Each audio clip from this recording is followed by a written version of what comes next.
Here's how to create clipping mask in Photoshop. So this is my background layer, and now I'm selecting the text tool and writing here text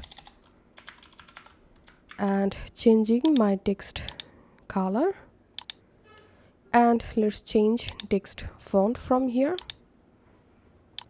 And now pressing Ctrl T and increasing my text size. And now I want to add an image here, so I'm clicking on file, clicking on place embedded, and from my computer I'm selecting image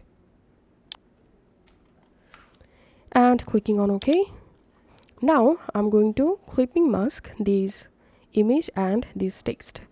So now right clicking on the image layer and clicking on create clipping mask, or you can press Alt Ctrl G, and here we can see the text successfully clipping masked.